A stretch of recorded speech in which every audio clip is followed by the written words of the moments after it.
सबसे बड़ी खबर अब तक की यह है कि इमरान खान साहब की 9 मई के 8 मुकदमात में जमानत हो गई है सुप्रीम कोर्ट ऑफ पाकिस्तान से।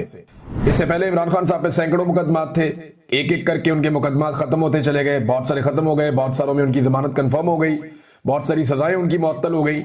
और उसके बाद अब इमरान खान साहब पे जो है वो 9 मुकदमात बाकी थे, 9 में से 8 मुकदमात फारिग हो गए हैं। अब इमरान खान साहब पे सिर्फ एक मुकदमा बाकी है जिसकी वजह से वो अडियाला जेल में मौजूद है। वैसे मुकदमात की वजह से तो इमरान खान साहब अडियाला जेल में नहीं है। इमरान खान साहब को बेगुनाह जेल के अंदर रखा गया सिर्फ इसलिए कि पाकिस्तान की जो मिलिट्री एस्टेब्लिशमेंट है वो उन्हें अपना दुश्मन समझती है और वो ये चाहती है कि इमरान खान साहब माफी मांगे। जैसा कि फील्ड मार्शल के स्टेटमेंट में भी आपने देखा, डीजी आईएसपीआर के स्टेटमेंट में भी आपने देखा, हर दूसरे दिन टाउट्स आते हैं और वो ये कहते हैं कि सच्चे दिल से पाकिस्तान तहरीक इंसाफ माफी मांगे वरना ये कर देंगे वो कर देंगे।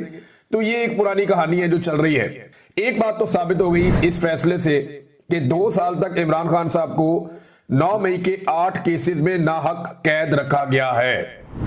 ये जो 9 मई के 8 केसेस में इमरान खान साहब को 2 साल तक जेल के अंदर रखा गया, ये नाहक कैद रखा गया है। ये बात आज सुप्रीम कोर्ट ऑफ पाकिस्तान से साबित हो गई और ये भी साबित हो गई कि पाकिस्तान की अदालतों ने एक आले के तौर पे काम किया, एस्टेब्लिशमेंट का वो हथियार बनी और इस हथियार ने पाकिस्तान तहरीक इंसाफ को कुचलने में अपना पूरा किरदार अदा किया। अब चाहे ये लोअर जुडिशरी है, चाहे ये हाई कोर्ट्स हैं, ये सारा मामला आपके सामने है। ये अदालत ने फैसला दिया क्यों? देखें, अब हर तरफ जजेस कंट्रोल कर दिए गए हैं। सुप्रीम कोर्ट ऑफ पाकिस्तान में एक कंप्रोमाइज्ड किस्म के जजेस को पहुंचाया गया है, लेकिन मामला यह भी है ना कि जजेस पे भी दबाव होता है। एक दिन पहले 2 मुअज़्ज़िज़ जज साहिबान ने खत भी लिखा कि जनाब गलत तरीके से अदालत चल रही है, नाइंसाफी हो रही है, कानून और आइन के मुताबिक सुप्रीम कोर्ट ऑफ पाकिस्तान को चलना चाहिए। उन्होंने निशानदेही की, वुकला का दबाव बढ़ता चला जा रहा है, जजेस के अंदर से दबाव बढ़ता चला जा रहा है। ये जब सारी चीजें होती हैं और उसके ऊपर सुहेल वड़ाइस साहब आर्मी चीफ की ख्वाहिश लाके छाप देते हैं कि जनाब इमरान खान इसलिए तो जेल के अंदर बंद नहीं है कि उसने जुर्म किए हुए, वो तो जेल में इसलिए बंद है कि वो आसिम मुनीर साहब से माफी नहीं मांग रहा या वो सच्चे दिल से माफी नहीं मांग रहा। अगर वो सच्चे दिल से माफी मांग ले तो मामला आगे बढ़ सकता है। तो सुहेल वड़ाइस साहब की तहरीरों पे तहरीरें आना शुरू हो जाती हैं। यूरोप के दौरे के ऊपर है भाई, आप सैर करें, लेकिन वहां पे भी ड्यूटी इतनी सख्त है कि वहां से वो तहरीरें लिख लिख के दे रहे थे ख्वाहिशात को जो है वो अमली जामा पहनाने के लिए। और ख्वाहिशात किसकी है? मिलिट्री एस्टेब्लिशमेंट की है। फील्ड मार्शल से उनकी मुलाकात होती है। ये सारी चीजें मिलकर अदलिया के ऊपर एक बहुत प्रेशर बना गई थी और अदलिया जो है बहुत बुरी तरह एक्सपोज हो गई थी। फिर एक के बाद एक तारीख हो रही है, एक के बाद एक तारीख हो रही है। अदालत के अंदर क्या हो रहा है अडियाला जेल में? वहां पे चौथी मर्तबा तारीख दे दी गई है। इमरान खान साहब का केस लगने नहीं दिया जा रहा वहां पे। ये वहां पे सूरत हाल है। सुप्रीम कोर्ट ऑफ पाकिस्तान में इसमें बार बार की तारीख दी और बिलाखिर इमरान खान साहब को बेल देना पड़ी। लेकिन इस केस में 1-2 चीजें मैं आपको बताऊं जो मैंने बात की है सहाफियों से। उन्होंने ये बताया कि जानबूझकर चीफ जस्टिस ऑफ पाकिस्तान ने बार बार ये जो केस था इसके मेरिट्स के ऊपर जाने से रोका। यानी केस के आपने मेरिट्स देखने होते हैं ना कि भाई ये गवाही सच्ची है या झूठी है। तो सुप्रीम कोर्ट ऑफ पाकिस्तान ने मेरिट्स के ऊपर जाने नहीं दिया मुकला को। ऐसा लगता है सुप्रीम कोर्ट ऑफ पाकिस्तान नहीं चाहती थी कि पंजाब हुकूमत या पाकिस्तान की एस्टेब्लिशमेंट या जो अदलिया है, लाहौर हाई कोर्ट हो गई, या जो दहशतगर्दी की अदालतें हैं, उनके सारे जजेस एक साथ मुतनाज़े हो जाएं, क्योंकि उन्होंने नाइंसाफी पर मबनी फैसले दिए हैं। वो पुलिस वाला टेबल के नीचे घुस गया, सोफे के नीचे घुस गया, पुलिस वाला पर्दे के पीछे छुप गया, वो इतनी दूर से 4-4, 5-5 बैरियर क्रॉस करके सारी सिक्योरिटी में से गुजरता हुआ सलमानी टोपी पहन के वो इमरान खान साहब के सामने पहुंच गया।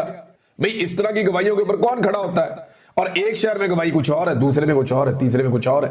तो तहरीक इंसाफ तो तैयारी करके गई हुई थी, लेकिन चीफ जस्टिस ने इन मेरिट्स के ऊपर बातचीत नहीं होने दी। इससे पूरी की पूरी अदलिया जो है उसके कपड़े उतर जाते हैं। लेकिन अदलिया, ये इसका क्रेडिट जाता है किसको? देखिए, इसका एक तो क्रेडिट पाकिस्तान के अवाम को जाता है जिन्होंने हार नहीं मानी। 8 फरवरी 2024 के बाद से लेकर अब तक हार नहीं मानी और वो आज भी इमरान खान के साथ खड़े हैं। दूसरा, पाकिस्तान के सोशल मीडिया को भी एक क्रेडिट जाता है, लेकिन सबसे बड़ा क्रेडिट जाता है इमरान खान साहब की जो कानूनी टीम है उसे। वो टकरे मारते रहे, उन्हें पता है कंप्रोमाइज कर दिया, लेकिन उन्होंने उसमें से भी अपना काम निकाला। उन्होंने इतनी टकरे मारी कि बिलाखिर वो दरवाजा खुल गया। और इसमें बैरिस्टर सलमान सफदर जो है वो बहुत तारीफ के लायक है। इमरान खान साहब की जो पूरी वकला की टीम है वो सभी मुबारकबाद के लायक है। बैरिस्टर सलमान सफदर साहब हैं, सलमान अकरम राजा साहब हैं, इन लोगों ने बड़ा अच्छा काम किया। लेकिन जो एक प्रोफेशनली मैंने देखा कि जिस वकील ने बहुत अच्छी हैंडलिंग की तमाम मामलात की और मुकदमात की, वो बैरिस्टर सलमान सफदर है। कमाल उन्होंने केसेस लड़े हैं और जिन जिन लोगों ने उनको केसेस लड़ते हुए देखा, जिन सहाफियों ने भी देखा, उन्होंने बताया जी कि वो जबरदस्त किस्म के शवाहिद सामने रखते हैं, बड़ा टू दी पॉइंट आते हैं और बड़े अच्छे उन्होंने मुकदमात हैंडल किए हैं। बड़ी प्रोफेशनली उन्होंने इन मामलों को डील किया कि एक तरफ एस्टेब्लिशमेंट है, पूरा का पूरा एक इदारा इस काम पे लगा हुआ है, इंटेलिजेंस एजेंसियां इस काम पे लगी हुई हैं, अदलिया को कंप्रोमाइज कर दिया गया है, 26वीं आईनी तरमीम के बाद पूरे निजाम को जकड़ दिया गया है, लेकिन फिर भी वो लगे रहे। बिलाखिर इमरान खान साहब के अब 9 में से 1 मुकदमा बाकी रह गया। अब सिर्फ एक ऐसा मुकदमा है जिसमें इमरान खान साहब को जेल में रखा हुआ है। इस मुकदमे में जाने से पहले मैं आपको बताऊं कि लोगों ने बड़ा जश्न मनाया, वुकला ने बड़ी खुशियां मनाई हैं। कई जगहों पे वुकला जो है मिठाइयां बांट रहे हैं, बार काउंसिल्स के अंदर लोग खुश हो रहे हैं, नौजवान खुश हो रहे हैं। तो एक सोशल मीडिया पे हर जगह पे एक सेलिब्रेशन है, लोग इसके ऊपर जश्न मना रहे हैं कि इमरान खान साहब के 9 मई वाला बयानिया भी जो है वो उलट गया। वहां पे भी उनकी अब जमानत हो गई है इमरान खान साहब की। नून लीग बड़ी अजीबोगरीब सूरत हाल में, उसे समझ नहीं आ रही इन जजों को गालियां देनी है या नहीं देनी, क्योंकि ये वही जजेस हैं जिन्होंने हर तरह की सहूलतकारी इस निजाम के लिए की है। ये वही जजेस हैं जिन्होंने वो सारे काम किए जो एस्टेब्लिशमेंट ने और नून लीग ने उनसे गंदे काम करवाए हैं। ये सारे वो जजेस हैं जिन्होंने मिलिट्री कोर्ट्स जैसे एक घटिया काम को भी इन्होंने जवाब फराहम कर दिया और उसके हक में फैसला दे दिया। अब जब सुबह जज तब्दील हुए ना, तो उसमें ये पूछा गया इमरान खान साहब की फैमिली से कि जनाब आपको कोई एतराज है? उन्होंने कहा कोई एतराज नहीं है, जो भी जज हमें इंसाफ दो। सिर्फ अच्छा किया उन्होंने, वरना कई जर्नलिस्ट और बाकी लोग ये कह रहे थे कि जनाब अतरफुल्ला साहब को लाना चाहिए था या शहजाद साहब को लाना चाहिए था, जो दीगर जज हैं, जो न्यूट्रल जजेस हैं, उनको लेकर आना चाहिए था। ये जो जज लाए गए हैं रिजवी साहब, इनके बारे में कहा गया कि जनाब ये मिलिट्री कोर्ट्स के हक में इन्होंने फैसला दिया हुआ है, ये बहुत गलत हो जाएगा। लेकिन ये पाकिस्तान तहरीक इंसाफ और इमरान खान साहब की फैमिली ने बड़ा दिल किया, उन्होंने कहा जो मर्जी जज आ जाए हमें इंसाफ दें। अब कई केसेस ऐसे होते हैं जिनमें जज के लिए भी रास्ता कोई नहीं बचता, तो बिलाखिर इमरान खान साहब की जमानतें हो गई। नून लीग की सूरत हाल अजीब है, जजों को गालियां देनी है नहीं देनी वो इस मखमसे में। ये एस्टेब्लिशमेंट कल को अगर इनके ऊपर से हाथ उठा लेगी ना, ये एस्टेब्लिशमेंट को भी गालियां नहीं दे सकेंगे, क्योंकि जिस लेवल के इन्होंने जूते पॉलिश कर दिए इनके पास पीछे हटने का रास्ता नहीं है। और जिस लेवल पे इन्होंने इस अदलिया को उठा के रखा है, इनके पास पीछे हटने का रास्ता नहीं है। अब ये कैसे कह सकते हैं कि जनाब ये जजेस, क्योंकि ये जजेस ये लोग खुद लेकर आए हैं, तहरीक इंसाफ ने तो इनकी मुखालफत की थी, वो तो मंसूर अली शाह साहब की बात कर रहे थे। ये जजेस ये हुकूमत खुद लेकर आई है, लिहाजा इनसे तो ये गिला कर ही नहीं सकते। अब आ जाए नाजरीन इस बात पे कि इमरान खान साहब अब जेल में क्यों है। सिर्फ एक केस है अलकादर यूनिवर्सिटी वाला। अब कैदी नंबर 804 जो है वो सिर्फ इसलिए जेल में है, सिर्फ और सिर्फ इसलिए जेल में है कि उसने एक यूनिवर्सिटी बनाई। कैदी नंबर 804 और उसकी एहलिया सिर्फ एक यूनिवर्सिटी बनाने के जुर्म में इस वक्त जेल में बंद है। और वो जो पैसा जिसका नाम लिया जाता है ना कि वो इतने मिलियन पाउंड है, वो पैसा सुप्रीम कोर्ट ऑफ पाकिस्तान के अकाउंट में पड़ा है, जिन्हें किसी ने नहीं पूछा। और इंटरेस्टिंगली वो पैसा मौजूदा हुकूमत ने निकाल के इस्तेमाल करना भी शुरू कर दिया है। तो आप अंदाजा कीजिए कि एक आदमी को ऐसे जुर्म में जेल में रखा गया है जो जुर्म हुआ ही नहीं, और वो एक ट्रस्ट है, वो यूनिवर्सिटी वहां पे बनी हुई है, बच्चे वहां पे तालीम हासिल करते हैं। ये केस फौरी तौर पे उड़ जाएगा, इमरान खान साहब के वकला ने दावा किया। बैरिस्टर सलमान सफदर साहब कहते हैं कि लंबे अरसे से, कई महीनों से ये वाला केस इस्लामाबाद हाई कोर्ट में लग ही नहीं रहा, और हम बहुत कोशिश कर रहे हैं, लगातार कोशिश कर रहे हैं कि किसी तरह ये केस इस्लामाबाद हाई कोर्ट में लग जाए। अगर ये केस इस्लामाबाद हाई कोर्ट में लग जाता है तो 15 मिनट में वो कहते हैं जी इमरान खान साहब बाहर आ जाएंगे। 15 मिनट में इमरान खान साहब का उनका दावा है कि अगर ये केस लग जाता है तो ये 15 मिनट का केस है, उससे ज्यादा का नहीं है। लेकिन एक बात आप और नाजरीन ज़हन में रखें कि अवामी दबाव के बगैर ये मुमकिन नहीं है। पाकिस्तान की जो मिलिट्री एस्टेब्लिशमेंट है, ये क्योंकि एक्सटेंशंस का टाइम चल रहा है, डीजी आईएसआई हो या पाकिस्तान के army chief field marshal Asim Munir हो, इनकी एक्सटेंशंस के मामलात हैं। और इसमें एक बड़ा अहम स्टेटमेंट है, बड़ा छोटा सा स्टेटमेंट है लेकिन बड़ा मानी खेज है। हमने थोड़े दिन पहले इस पर डिस्कशन की थी, मैंने, साबिर शाकिर साहब ने और शहजाद अकबर साहब ने, कि क्या एक नया नोटिफिकेशन चाहिए होगा आर्मी चीफ को। तो आज सलमान अकरम राजा साहब ने कहा कि आर्मी चीफ की मुद्दत मुलाजमत के नोटिफिकेशन की जरूरत है। कंफर्म किया उन्होंने कि आर्मी चीफ की मुद्दत मुलाजमत के एक नोटिफिकेशन की जरूरत है, लेकिन यह कानूनी मामला है, इस पर गौर होगा तो बात करेंगे। बात तो हो गई अब, और बात बाहर निकल आई। तो ये एक्सटेंशंस का माहौल है, इसमें बहुत सारी सियासत होगी। जो मौजूदा पाकिस्तान की मिलिट्री एस्टेब्लिशमेंट है वो हुकूमत के ऊपर दबाव भी डालेगी, और दबाव डालने के लिए उनके पास जो सबसे बड़ा हथियार है वो जेल में बैठा हुआ कैदी नंबर 804 है। एस्टेब्लिशमेंट ये कोशिश करेगी कि नून लीग को डराए कि जनाब हम जजों को दबाना छोड़ देंगे, हम नाइंसाफी करना छोड़ देंगे और इमरान खान बाहर आ जाएगा। और अगर कैदी नंबर 804 बाहर आ गया तो वो आप सारों को खा जाएगा। लिहाजा चुप करके जो असली कह रहे हैं ना वो काम करते हैं आप। तो ये एक्सटेंशंस का मौसम है, दबाव डालने के लिए भी इन चीजों को इस्तेमाल किया जा सकता है। ज्यादा लोगों को खुश होने की जरूरत नहीं है, लेकिन अगर अवामी दबाव बढ़ा और बैरूनी और अंदरूनी दबाव ने मिलकर काम किया और अदलिया इसी तरह से फैसले देने पर मजबूर रही तो इमरान खान साहब फिर बाहर भी आ जाएंगे। ये बाहर भी आ सकते हैं, ये जल्दी हो सकता है, लेकिन याद रखिएगा कि जो कुछ भी अगले 2-3-4 महीनों में होगा वो आर्मी चीफ की और डीजी आईएसआई की एक्सटेंशंस के साथ जुड़ा हुआ मामला होगा, उससे अलग मामला नहीं होगा। नादरीन ने जो एक ख्वाहिश का इजहार किया गया था फील्ड मार्शल आसिम मुनीर साहब की जानिब से सुहेल वड़ाइच के सामने, और सुहेल वड़ाइच साहब ने वो ख्वाहिशात एज इट इज छाप दी थी, बजाय इसके कि वो आर्मी चीफ से सवालात करते, उनसे पूछते। और वैसे सुहेल वड़ाइच का देखें, उनको तो जो कहा गया उन्होंने डाकिए का काम किया, साफी वाला काम नहीं किया, वरना वो पूछते कि जनाब 8 फरवरी के इलेक्शन में आपने क्या किया। असल में सुहेल वड़ाइच का कसूर ये नहीं है कि उन्होंने जो आर्मी चीफ ने कहा वो लाके छाप दिया, कसूर ये है कि उन्होंने गंदे मशवरे देना शुरू कर दिए कि मांग लो माफी, गिर जाओ पैरों में, यही सबसे बेहतर है, माफी मांगना ही हल है, यू टर्न ले लीजिए। तो ये जो उन्होंने मशवरे दिए ना, ये मशवरे उनके नहीं बनते थे, क्योंकि नवाज शरीफ को वो मशवरे देते थे डट जाने के, जो नहीं डटा। इमरान खान को वो मशवरे देते हैं हट जाने के, जो नहीं हट रहा। तो ये सुहेल वड़ाइच साहब का कसूर अगर कहीं है तो वो यहां पे है, मुझे लगता है। वो जो आर्मी चीफ ने उन्हें कहा उसे एज इट इज छाप देना, ये तो कोई जुर्म नहीं है। अब सुहेल वड़ाइच के खिलाफ जो है वो डीजीआईएसपीआर ने स्टेटमेंट दे दिया। डीजीआईएसपीआर का जो स्टेटमेंट है वो बड़ा इंटरेस्टिंग है, मैं आपके सामने रखता हूं।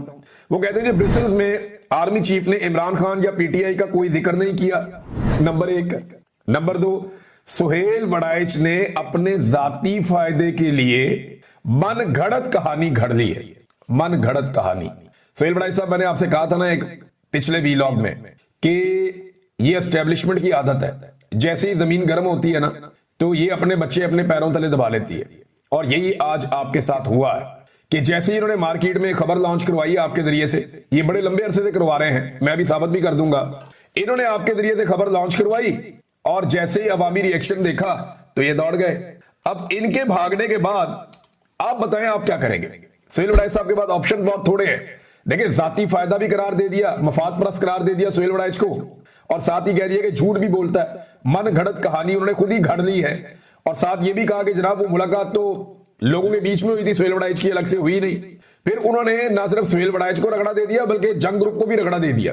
उन्होंने कहा जी मीर शकील उर रहमान का इदारा, उन्होंने कहा जी कि इदारे को भी जिम्मेदारी का सबूत देना चाहिए था। अब सवाल यह है कि डीजीआईएसपीआर आपके आर्मी चीफ के हवाले से बकौल आपके झूठी खबरें छप रही हैं, तो यहां तो छोटी छोटी बात के ऊपर पीका ऑर्डिनेंस लग जाता है। क्या अब आप जंग और जियो ग्रुप के ऊपर और सुहेल वड़ाइच के ऊपर पीका ऑर्डिनेंस लगाएंगे?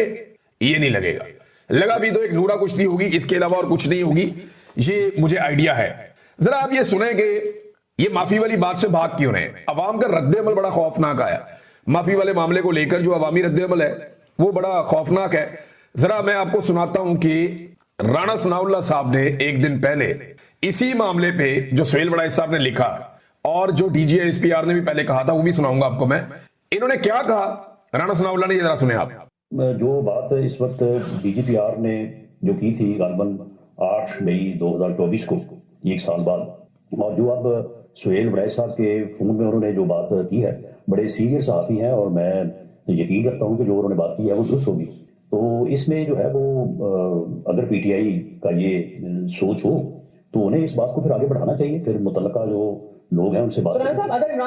अच्छा जी, ये मेहर बुखारी साहब से बात कर रहे थे राणा सनाउल्लाह साहब, और इन्होंने जनाब कंफर्म कर दिया कि सुहेल वड़ाइच साहब ने जो बात की एस्टेब्लिशमेंट की ख्वाहिश है, और ना सिर्फ ये एस्टेब्लिशमेंट की ख्वाहिश है बल्कि उन्होंने ये भी कहा कि डीजीआईएसपीआर पहले ये बात कर चुके हैं, लेकिन उन्होंने जो डेट दी वो गलत दे दी। मैं जरा आपको वो जरा दोबारा सुनाता हूं कि डीजीआईएसपीआर ने क्या कहा था, वो सुनने फिर आपको डेट भी बताता हूं। ऐसे सियासी इंतशारी टोले के लिए सिर्फ एक ही रास्ता है कि वो सिद्ध के दिल से माफी मांगे कौम के सामने, और ये वादा करे कि वो नफरत की सियासत को छोड़ के तामीरी सियासत में हिस्सा ले। ये जनाब डीजीआईएसपीआर थे, इन्होंने खुद कहा था कि माफी मांगे, फिर इन्होंने अपने बेशुमार टाउट्स के जरिए ये बात करवाई कि माफी मांगे, और वो भी सच्चे दिल से। फिर कई जगह पे लोगों ने रिपोर्ट किया कि आर्मी चीफ भी यही चाहते हैं कि माफी मांगे इमरान खान सच्चे दिल से। और अब जो है वो सुहेल वड़ाइच साहब ने बाकायदा तहरीरें लिख के साबित कर दिया आर्मी चीफ से मुलाकात के बाद एक इन्होंने आपस में एक सेल्फी टाइप की फोटो भी भिजवाई है और बता रहे हैं कि जनाब माफी मांगे, वो भी सच्चे दिल से। तो ये जो ख्वाहिश है ये बहुत पुरानी है। ये जब मैं आईएसआई की कैद में था तो मुझे भी आके इन्होंने पूछा था कि इमरान खान कब तक टूट जाएगा। मैंने पूछा क्या मतलब है उसका, उन्होंने कहा जी इसका मतलब है माफी मांगे। इमरान खान गिड़गिड़ा के माफी मांगे हमसे।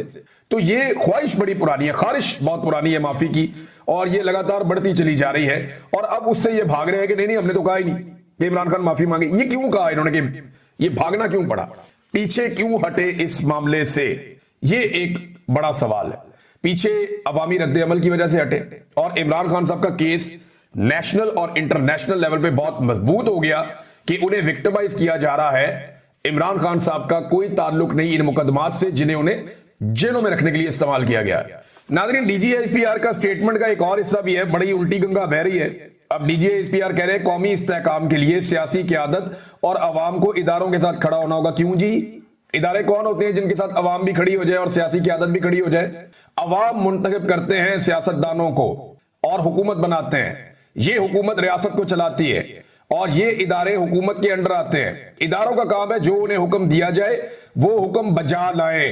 इदारे कोई मामे चाचे नहीं बन गए पाकिस्तान के, ये इदारे पाकिस्तान की अवाम की खिदमत के लिए हैं, पाकिस्तान की अवाम की नौकरी और चाकरी के लिए हैं। हम तनख्वाह देते हैं इन इदारों को और इनमें बैठे हुए लोगों को कि तुम हमारी नौकरी करो, हमारी खिदमत करो, नहीं करनी तो घर जाओ। ये है पाकिस्तान का आइन कहता है और यही है कानून भी कहता है। पूरी दुनिया में यही होता है। पाकिस्तान में उल्टी गंगा बह रही है जी, अवाम भी इदारों के साथ खड़ी हो जाए आके, जी सारी सियासी क़यादत भी आके इदारों के साथ खड़ी हो जाए। भाई इदारे मुलाजिम है, तनख्वाहें इदारे वाले ले रहे हैं, अवाम के साथ इदारों ने खड़े होना है। जो अवाम ने हुक्म करना है, जो सियासतदानों ने हुक्म करना है, इदारों ने उसे बजा लाना है। यहां पे उल्टी गंगा बह रही है और डीजीएसपीआर जो है धड़ल्ले से ये बात कह भी रहे हैं। साथ में ये कहते हैं कि जी 9 मई कौम का मुकदमा है। और भाई कौम का मुकदमा 1971 में पाकिस्तान 2 टुकड़े हो गया, उसे कौम का मुकदमा आपने नहीं बनने दिया गया। फातिमा जिन्ना के साथ जो हुआ उसे कौम का मुकदमा आपने नहीं बनने दिया। जुल्फिकार अली भुट्टो को शहीद कर दिया गया, उसे कौम का मुकदमा आपने नहीं बनने दिया। ये कौन सा कौम का मुकदमा है? कौम का इस वक्त सिर्फ एक बड़ा मुकदमा है और वो 8 फरवरी 2024 का इलेक्शन है, जो पूरा का पूरा इलेक्शन चोरी करके नौसरबाजों के हवाले कर दिया गया। यानी इस इलेक्शन में जो लोग जीते हैं उन्हें बाहर बिठा दिया गया और जो लोग बदतरीन शिकस्त हुई जिन्हें अवाम ने मुस्तरद किया उन्हें लाकर मुसल्लत कर दिया अवाम के ऊपर। यह है आज कौम का सबसे बड़ा मुकदमा। नाजरीन, सैलाबज़दा इलाकों की सूरत हाल के हवाले से भी मुझे आपसे थोड़ी बात करनी है। इसमें एक पैगाम है जो शीरीज़ादा साहब ने मुझे भिजवाया है, बड़े अच्छे सीनियर जर्नलिस्ट हैं, वहां किस किस्म की इमदाद की जरूरत है ये पैगाम आप सुन लीजिए। और मेरी गुजारिश है कि सब लोग मदद करने के लिए जाएं, उन्हें अफरादी कुव्वत की जरूरत है और फ्यूचर में जिन चीजों की जरूरत होगी इसके ऊपर हम इंशाल्लाह वीलॉग भी करेंगे, जो हमसे हो पाएगा हम वो करेंगे इंशाल्लाह पाकिस्तानियों के लिए, अपने बहन भाइयों के लिए।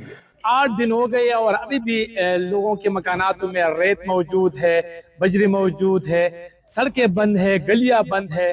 तो लोगों को अभी जो इस वक्त जरूरत है वो अफरादी कुव्वत है और इसके साथ साथ क्योंकि इमलाक को बहुत ज्यादा नुकसान पहुंचा है तो इन लोगों को बहाली के लिए जरूरी है कि नकद रकम हो।